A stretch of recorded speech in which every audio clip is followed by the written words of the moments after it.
Hello everyone. ఈ video వచ్చేసి అందరికీ యూస్ఫుల్ అయ్యే వీడియో. రీసెంట్గా మా ఫాదర్ నేటివ్ ప్లేస్కి వెళ్ళారు. అక్కడ మా పొలంలో పండిన పత్తి అనమాట. దీంతో యూస్ఫుల్ అయ్యే వీడియో ఏంటిది అనుకుంటున్నారా?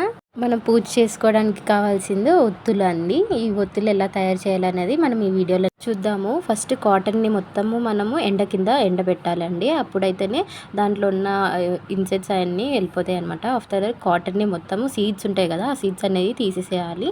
సీడ్స్ తీసేసాక మనకి కావాల్సింది ఒక అగరబత్తి కడ్డీకి ఉంటుంది, స్టిక్ ఉంటుంది కదండి. ఆ స్టిక్ని బాగా మనము కడ్డీ మొత్తం తీసేసి ఆ స్టిక్ని ప్లేస్ చేసేసి కాటన్ని మంచిగా ఇలా ప్లేస్ చేసేసి ఒక ప్యాడ్ అనేది మనకి రఫ్గా ఉండాలన్నమాట. అప్పుడు రఫ్గా ఉండేసరికి ఇట్లా మనం ఈ వీడియోలో చూపిస్తున్నట్టు ప్లేస్ చేసేసి స్లైట్గా ఫార్వర్డ్కి జెంటల్ ప్రెస్ చేసుకుంటూ రోల్ చేయాలన్నమాట. అప్పుడు మనకి నీట్గా అనేది ఇవి వచ్చేసింది. అంతే అండి ఈ వీడియో కానీ నచ్చినట్లయితే